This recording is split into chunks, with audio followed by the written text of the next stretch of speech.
আল্লাহ নবী সাল্লাল্লাহু আলাইহি ওয়াসাল্লাম আব্দুল্লাহ ইবনে মাসউদকে ডাক দিয়ে বললেন, ও আব্দুল্লাহ ইবনে মাসউদ, তুমি একটু কোরআনুল কারীম তেলাওয়াত করে শোনাও। আব্দুল্লাহ ইবনে মাসউদ রাদিয়াল্লাহু তাআলা আনহু ডাক দিয়ে বললেন, ইয়া রাসূলুল্লাহ সাল্লাল্লাহু আলাইহি ওয়াসাল্লাম, আপনার উপরে আল্লাহ কোরআন নাজিল করেছেন, আর আপনি আমাদের কাছ থেকে কোরআন শুনবেন, সেটা কেমন করে হয়?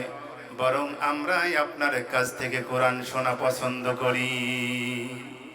আল্লাহ নবী সাল্লাল্লাহু আলাইহি সাল্লাম আব্দুল্লাহ ইবনে মাসউদকে বললেন, হে আব্দুল্লাহ, তুমি কোরআনুল কারীমের তেলাওয়াত করো, কারণ আমি অন্যের কণ্ঠে কোরআন শোনাকে নিজের জন্য পছন্দ করি। সুবহানাল্লাহ।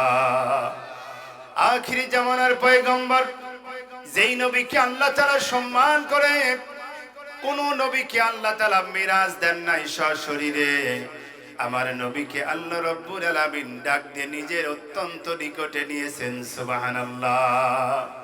যেই নবীকে আল্লাহ রাব্বুল আলামিন বন্ধু হিসাবে ঘোষণা করেছেন, যেই নবীকে আল্লাহ রাব্বুল আলামিন এত মহব্বত করেছেন, যত নবী রাসূল, যত নবী আলাইহিমুস সালাম এসেছেন, রাসূলগণ এসেছেন, সকল নবী এবং রাসূলের সর্দার বানিয়ে দিয়েছেন যাকে, তিনি হলেন রাহমাতুল লিল আলামিন।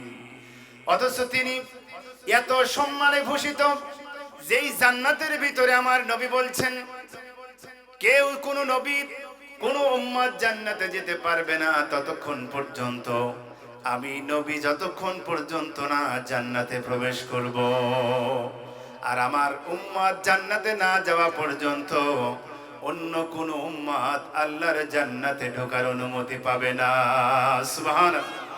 সেই মহব্বতের নবী, যার মর্যাদা এত বেশি, যার মর্যাদা বর্ণনা করে শেষ করা যাবে না, যেই নবীকে আল্লাহ রাব্বুল আলামিন এত মহব্বত করেছেন, নবীর গায়ে সরাসরি সূর্যের আলো পড়াও নিষিদ্ধ ছিল। আমার নবীকে আল্লাহ মেঘখণ্ড দিয়ে ছায়া দিয়েছেন, গাছের পাতা পল্লব হেলে গিয়ে আমার নবীকে ছায়া দিয়েছেন। ওই নবী অন্যের কণ্ঠে কোরআন শোনাকে বেশি পছন্দ করেছেন। সুবহানাল্লাহ। সুতরাং কোরআন শোনার জন্য আসবে যারা, আমার নবীর উম্মত হিসাবে দাবি করার যোগ্যতা রাখে, তারা ঠিক কিনা? সেই কোরআনুল কারীমের মাজলিস থেকে যারা মুখ ফিরায় নেবে, ওরা গোমরাহি, জোরে বলেন ঠিক কিনা? এই কোরআনুল কারীম আল্লাহ রাব্বুল আলামিন কোন ব্যক্তির জন্য, কোন দলের জন্য, কোন সমাজের জন্য শুধু নয়, আল্লাহ রাব্বুল আলামিন সকল যুগের সকল মানুষের জন্য কোরআনুল কারীম নাজিল করেছেন, ঠিক কিনা? সুতরাং কোরআনের কথা হবে যেখানে, মুসলিম সেখানেই পৌঁছে যাবে। কথা বলেন ঠিক কিনা? মৌমাছি যখন দেখবেন কোন একটা জঙ্গলের ভিতরে মৌমাছি বাসা বানায়, এরপর সেই ছোট্ট মৌমাছি ছোট্ট ছোট্ট ডানা দিয়া উঠতে উঠতে কোন জঙ্গলে ফুল আছে সেই ফুলের মধু আহরণের জন্য দিক বিদিক ছুটে বেড়ায়। কথা বলেন ঠিক কিনা?